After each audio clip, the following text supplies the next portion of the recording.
So thank you to our three guests to be here with me and with us to discuss about new tools used by artists and questioned by artists for their creation. Allow me to introduce every one of our guests before we start. So Emma Webster. Hi, thank you for being with us. Emma is based in Los Angeles. She's graduate from Stanford University and Yale University, where she received an MFA in painting. Emma just had her first solo exhibition at the gallery in Seoul last month, and one of her paintings was exhibited last week at the Grand Palais Éphémère for the fair Paris Plus par Art Basel. Xavier Veilhan. Xavier creates since the late 80s a body of work inspired by both formal classicism and high technology. His scope is very large: sculptural, painting, installation, performance, video, photography, drawings. His work are currently presented at the Musée d'Art Moderne de Paris, and he just unveiled a permanent installation at Château de Versailles, following his major exhibition there in 2009. Xavier Veilhan also represented France at the Biennale di Venezia in 2017. His work has been shown in various institutions across the world, such as Centre Pompidou, MAMCO in Geneva, Phillips Collection in Washington, or Mori Art Museum in Tokyo. And Martin Signoux from Meta. Martin is a passionate of immersive technology. He currently works in the public effort teams of Meta France. He takes care of partnership with the French Metaverse ecosystem, and he explores immersive technologies. Today he will speak about some new technologies developed by Meta, but also some project with Bianca Lee or the sculptor Bruce Beasley.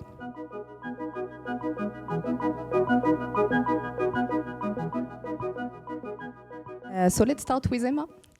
Emma, your landscape painting merged special expectations with fantasy, we can say. The paintings come from a hybrid sketching, sculpting process within screen space. Can you let us know more about your practice and your work in progress? Sure. Well, my work is changing a lot recently with my new use of VR. So, as you mentioned, I paint landscapes through the lens of set design. When I was in graduate school, I realized basically that the history of landscape was more akin to scenography than it was about painting green spaces as they actually are. So I originally started making these little maquettes out of paper mache and clay and staging them with lights, taking photos and painting these still lifes. But then about 2 years ago, right during the pandemic, one of my friends from Stanford gave me his extra Oculus, and I started to do the sculptures in the computer. And working in virtual reality kind of cracked open a lot of things, not just the potentials within the optics, within the images, but also theoretically. It made me begin to see the link between painting as a virtual technology and what we're going through now with this creation of immersive experiences. Because really where I'm coming from is that painting is the language of imagery, and that as far back as the murals of Pompeii, painting was used to create illusory space and to make people feel that they were in a place other than where they actually are. So with this in mind, I started sculpting in virtual reality, and some of the things that came to pass I just couldn't have anticipated. For example, sculpting in virtual reality, the sculpture is a moving object. It's an object that the scale can shift, and it breaks this observer-object boundary, that no longer is the artist just painting a still life that is separate from oneself, but the artist is actually implicated in the object that one is making. It's even different than, say, like plein air landscape painting, because one is not observing a shared reality. There is a private theater of the headset. And so with all of this in mind, my most recent show in Seoul kind of looked at landscape pushing the boundaries of what space could actually be. So it deviates from greenery, trees, shrubs that we might see in the natural world, and instead really uses these almost abstract motifs that function in a very realistic way, because thanks to these algorithms, the lighting conditions and the relational conditions are very realistic. So this is kind of where my practice is moving, is looking at how to take unreal things but present them with such realism that they begin to question our notions of space, not just with technology but also within painting. That is fascinating, and also the audience were very receptive to your exhibition in Seoul, we have to say, and also in Paris last week. Thanks. Yeah, it was really fun. But Seoul especially, because of this history of technology, the Sharp family, the Samsung family, it was a fascinating place to have that show. And I was curious, do you want to share a little bit more about the NFT you have produced or that you plan to produce? Because I know it's also a work in progress. Yeah, I made a couple of NFTs. I jumped on the train.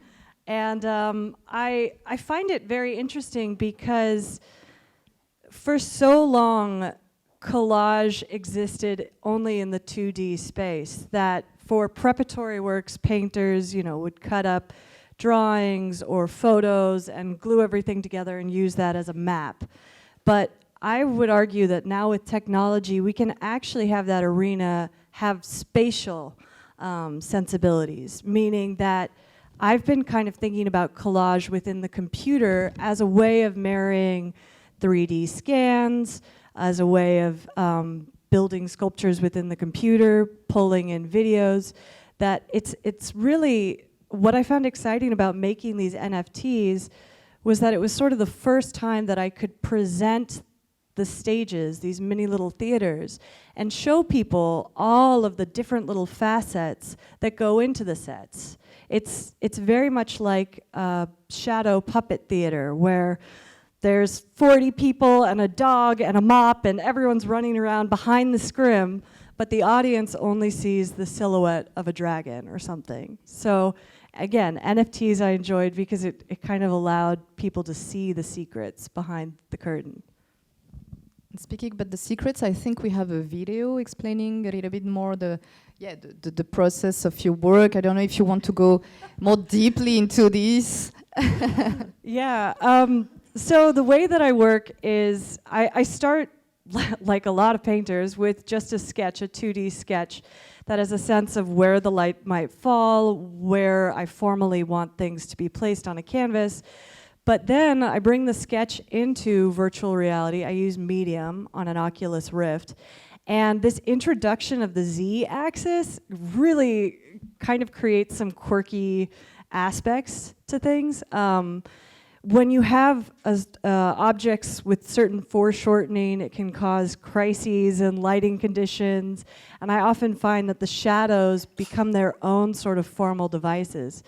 So after I have the mesh file, the object file, I'll usually bring it into a different lighting engine. Here I'm using Blender. And it allows you to kind of create these simulations, these little lighting conditions outside of the standard sunlight. I mean, landscape painting has been dictated by the sun since the dawn of time. So now this is really the first time where we can have this hybrid lighting conditions, have little lights behind things that sort of steer the eye in a very, almost a map sense, steer the eye where to go across the painting.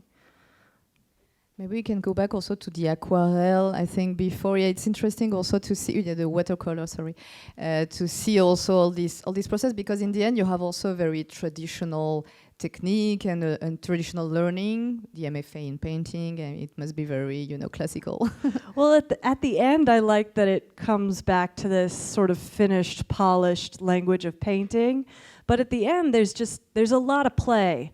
I mean, I'm just doing watercolors, iPad sketches, videos, and weird sculptures. And I think that really what has been so enlightening for me working with this technology is realizing you don't have to be a genius to use virtual reality anymore. You can be a Luddite like me and just goof around. That's great. Thank you so much. We can come back later to the to your work, and again we can see. Oh, there is more exhibition views, and we can also see, you know, all this process and the artworks downstairs in the exhibition room. Let's speak with Xavier now. Xavier, what is really interesting in your practice is all this back and forth you have between analog and digital. And when we speak, I also understand that you are very interested since the beginning in the hand work and, you know, doing things with your own hand. So I was curious to understand, how do you came to work with 3D scans and all new technologies since 90s? Well, it was. I'm an early bloomer compared to you, but You have to speak closely. Sorry. I was very impressed with your presentation. Bring me new ideas. Well, I started to use those scanners that were used for architecture, those boxy, strange machines, and it was a burden in the time because we needed 1 hour to make a portrait of, in this case, Sir Norman Foster, who is a very powerful architect, and it was very difficult to catch him for a little time.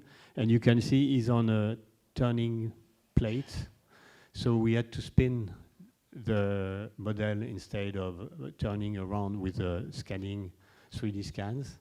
So this is like prehistory of scanning.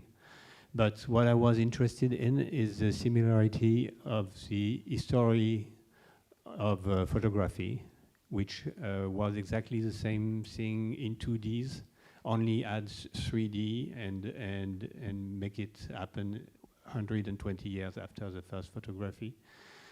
And but the result, as a result, we have a very simplified, sometimes figure, sometimes more accurate. But I was more interested in catching the posture of people than to try to catch small details. And today we use scanning that are now on iPhones or on many devices. So I'm also interested in using technologies that is high-end, but also very accessible to a broader audience. So I think everything new is good, which seems to be a little bit shocking because, of course, it's not true, but it's exciting. So, and I'm always kind of excited with new possibilities. And when I look back in the art history, especially, and in history of science, for example, I'm sensitive to this aspect that people are using the technology of their time, and that makes what a painter painting on a canvas is like, or what people like great mathematicians or great physicists have done using the technology of their time. Also, what is interesting, and we can see the example here with Violetta, is that, well, technology challenged your practice for sure, but you also challenge technology because, for instance, you use very precise 3D scan, but there in the end, the sculpture is blurred, or you can also play with drawings that seems to be made with a computer and are made by hand, is what is shown currently at the Musée d'Art Moderne.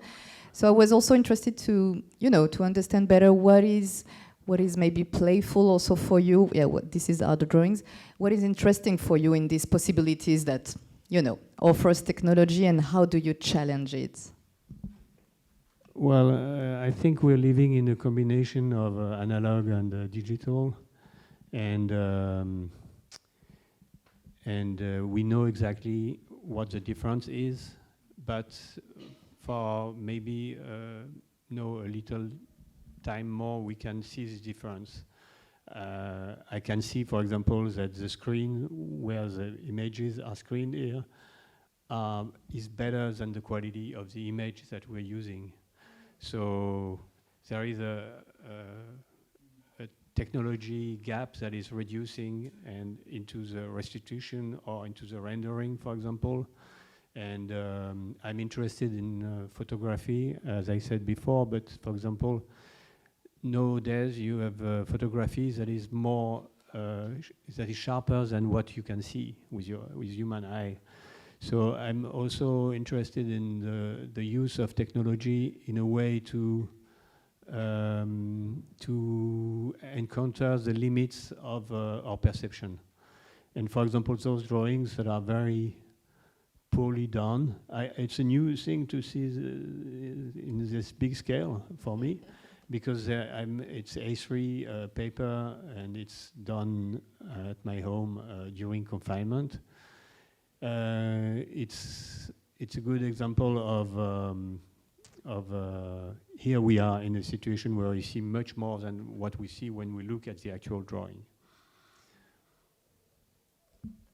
And about the technology and the digital and the non-digital, I'm also a big difference between us is a generation, because when I first started in my studio, I didn't have anything digital. I had CDs, maybe. And I still cherish those CDs, actually. For example, my experience of technology is that the memory of it is, maybe I'm not well organized, but I lost almost all the material I had digitally, and I still have vinyl and analog music, for example, in my studio. And I think it's something to consider, that the highest the technology is. For example, yesterday, a photographer came to my studio to make a portrait, and I asked him what he was using for as a camera, and he was using a Leica for 50 million pixels, so 50 million picture element for each take, which is very impressive, but then you have to carry a hard disk with you to get 10 images. So it's always a balance, and I'm interested in the way that the technology is challenging us, but the way we are also challenging the technology. And I remember this movie you have made also for Chanel, using a Fisher-Price camera, if I remember well, which is pretty basic and that records on a tape, I think. And what do you like in that? Is that also the play in being able to use the best technology of your times, but choosing deliberately to use also this kind of technology or draw by hand? Well, the camera is a funny object because it was designed in the 80s as a kid toy, and you had a VCR that was recording on cassette tape. This is the image provided. It's such a beautiful rendering. It's no, no. Samsung. No, it's surprising because we have the quality of the screen is much better than the quality of the image again, and those pixels are not really pixels. So there are something in between the analog and the digital. And I think, for example, I'm always interested in when you're using the technology you use for your painting, you're in an actual sensuality of the painting and actual making of the painting, but you are also in the virtuality of the thoughts or the image as a virtual potential. And I like very much this back and forth between what is virtual and what is not. And I think, for example, the computer you're using on the state of the design of your images, or of my images, is working physically. It's electricity going through chips, and it has a materiality, although it's a very little materiality. It's still something that probably we have to get a sensibility for. not only for the result, but also for the process. And also, Xavier, what is interesting when you use these new technology, new tools, well, digital tools, is the data you gather. And for instance, with 3D scans, back then you also get some data that you didn't use for making the sculptures, but that you can maybe use today if you want to create a movie in VR or an artwork in the Metaverse, for instance. If you want to put Norman Foster in the Metaverse, you have maybe already the data. Is that something that you consider or that is interesting for you? Well, it came as a surprise because it was like a library of scans, and we start like many sculptors did before, like Rodin was used to do, like chopping heads and hands and put them on another character. We are also combining sometime some famous architect with some other people. But it's when I made this first design for when I start to think about designing the first VR movie I was involved with, thanks to you,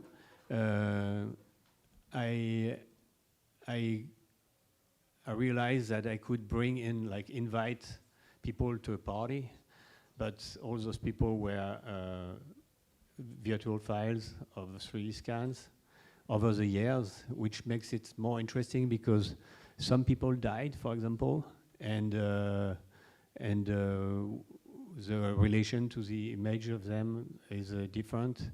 And for example, there is one thing that I'm always making fun of in the today's relation with images, is that people don't know exactly what they're looking at. I don't know exactly what I'm looking at.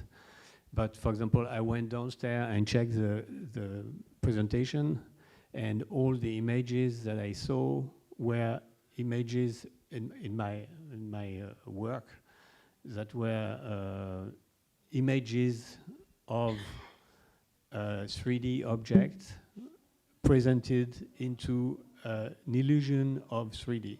It's a little bit complex, but it's literally what it is. And for example, something I think is quite funny is that we're always talking about, when we're talking about 3D, it's usually not CD, not 3D, it's a 2D. This is a 2D. This is an image of a 3D object. And I think it's quite important to know exactly what we're talking about. Kind of meta artwork in the Metaverse or in the in the Perrotin meta gallery. But for example, I'm surprised to see how the kids are completely aware of what is real and what is not.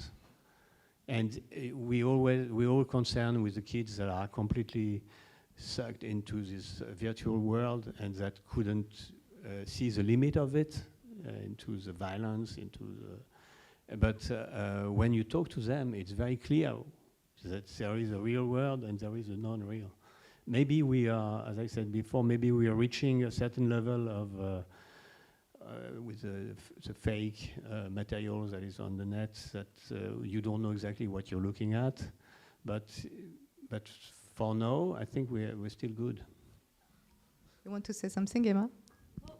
But there's also a history of trompe-l'oeil, and I just saw the Shows exhibition at the Louvre, and what I found so fascinating is, like, that was a metric. Believability was the metric for how good an artwork was or wasn't. And you're absolutely right, there's something dark about not knowing when one is being tricked, but you're right. We're having this larger reality crisis in general where we don't know what information to trust and what information not to trust, what's being spun for clicks or likes versus what's, other content.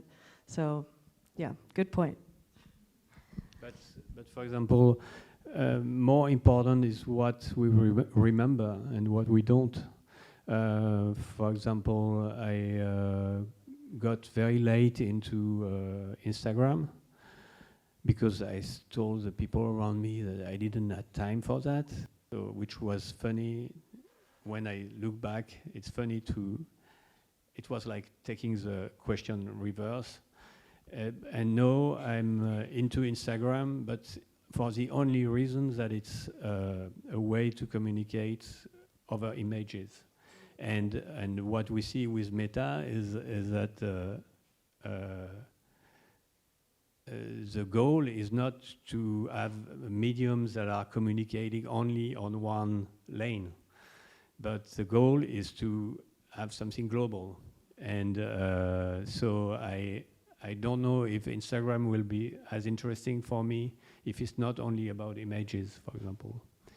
Sometimes I do post and I don't make any text to it because I think the images are, it's great to have the possibility of communicating only with images as an artist. And speaking about Meta, Martin, so you specialize and passionate about immersive technology and metaverse. What do you think of had just been said by the two artists, Emma and Xavier? Maybe I would be happy to know your feedback. Yeah, sure. I think it's really inspiring. What is really inspiring for me is really like the vision they have about like the back and forth between like reality and virtual reality, between analog and digital. Because the whole point of what we are doing by developing immersive technologies is just to expand the canvas, to just like push back the boundaries. And I'm really thrilled to see that artists can seize these technologies to serve their work, their creative work. Because this is exactly what we're doing. We're doing like immersive technologies for people to find new ways to connect, for artists, creators to find new ways to create. And this is exactly when people are using this and are pushing back the boundaries of what we do with technologies, that this is the most interesting. And I think what is really important for Meta when you look back is that immersive technologies are not new. We've been developing this immersive technology for almost a decade now. But we're talking a lot about the metaverse today because the vision at Meta has always been that the digital tools we have, the internet we know, screens through smartphones, computers, are extremely limited. And I loved what Xavier said about like when you refer to 3D, it's not 3D, it's 2D on a screen. If you go downstairs and put a virtual reality headset and check, then you enter the real 3D. And this is why like another way of talking about the metaverse is about like the spatial internet. The internet you get into, a new ways for like work piece, for information to be like, you are immersed into it, you are not just like looking at the screen. And this is why like what we've been doing over the past 10 years is just like investing in the technologies to create quality tools, to create tools that are accessible. And I think what Emma just said is very right. I mean, you don't need to be a geek, you don't need to know how to code to use virtual reality. Just put virtual headsets, and there's different tools, creative tools for painting, for sculpture, for just like shaping different like 3D assets and so on, that are very intuitive because you use that with like either like joysticks or just directly with your hand, thanks to hand striking. And I think that this interaction is very, very fascinating and very interesting. Now, what we've been doing lately is like, this is a new headset we unveiled like recently. And what is interesting with this headset is that it introduced like a new chapter, a new frontier that is mixed reality. I'm sorry there is a bit, but this is a bit about the capabilities that you can do with like virtual reality in terms of like sketching, drafting and so on.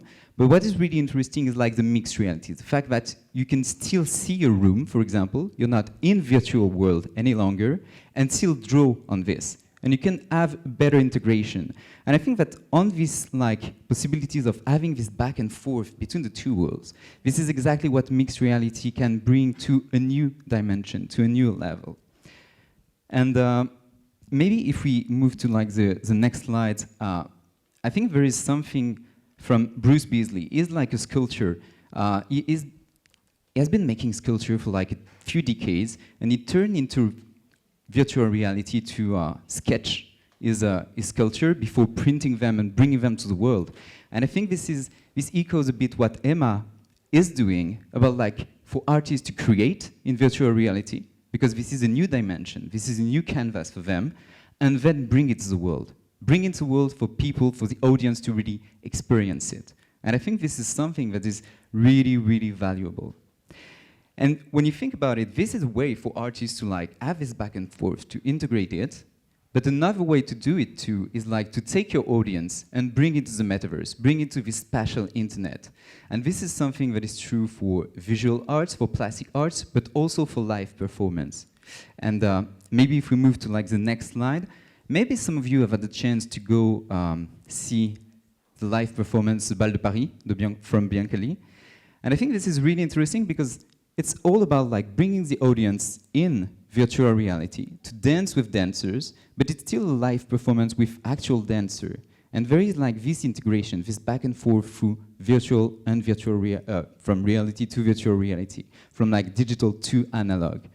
And we are just at the beginning of this chapter when you think about it, because the technology has been more accessible, the quality of the rendering of the visual is better, and something we're increasingly excited about at Meta is the question of like presence. Because until very recently, immersive technologies, when you were putting a VR headset, you were alone in your experience. Now, with the new technical like softwares we've developed for developers and so on, you have the ability to join like the same virtual experience, the same immersive experience from wherever you are. So you can be in Tokyo, I can be in Paris, and we can be sharing the very same experience. And I think that for an artist or for live performance to have this ability to have shared immersive experience is also a frontier that is going to be extremely exciting for the coming years as more and more artists, live performers start to really master these tools and start to just like master if you want to do something very fancy, but you can also, as Emma said, just like plug and play, take it and start to goof around and try to explore a bit. And I think this is like from these exploration that we'll see the most exciting projects coming out of these immersive technologies. Thank you, Martin. Very, very inspiring. And this Biancali project seems to be a good example that it could be beyond the visual art and also be for, you know, different kind of art and culture in general and for a broader audience, which is also a part of Meta, you know, project, the social technologies and not only the immersive technologies. Maybe we can take question of the audience if we have some, and for sure you can ask them in French. Don't be shy, or in English if you prefer, for sure. But I think we're very lucky to have all these great testimonies, and you know, it's a work in progress, and we understand it's really moving on every day. I just say Emma, and Emma has an idea every minute. Xavier too. So, yeah. For me, I've been thinking a lot about how people can enter paintings and thinking about the painting as a set. And in gaming, they call it the peripersonal space, when you can affect basically everything that's in your immediate proximity, but nothing beyond. And painting is operating in the same way, where like when you look at an artwork, it's all about your relation to the body, where you stand. And so I would think that my next steps have something to do with bringing the inconceivable scale shifts of virtual reality into a real setting. And I don't know what that means, if it's like, it would be fun to do a massive mural, but some type of a painting that really confuses scale shift, I think would be very interesting for my future.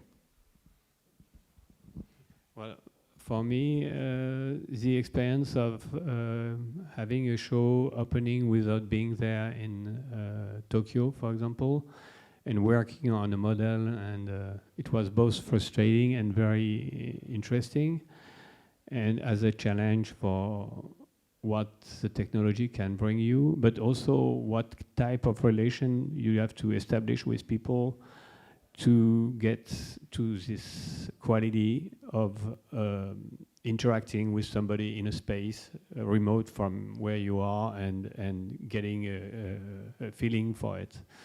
So I think not only the technology is challenging, but also the history and the contemporary history. But what I'm more even interested in is the way that digital world is re-evaluating, for example, a painting. At the end of the day, you want to have it in your home and the physicality of it. You don't want to have a poster or a reproduction, and that's a question. I'm a fetishist. I want to have the real thing, and probably the next thing is to explore what is the limit between the virtual and the non-virtual, and I'm more an artist doing exhibitions and pieces, but right now I'm more into doing pieces that are self-standing and that are questioning this existence of an object or the virtuality, which is in art pure desire. Also, maybe another way to understand your question is next step, next projects. And we can say that, Xavier, you're having a show next spring at the gallery in Paris. That's also good to know. And Emma, we're looking forward to have an exhibition of you in Paris too, because you have been such a great success, this presentation in Paris Plus.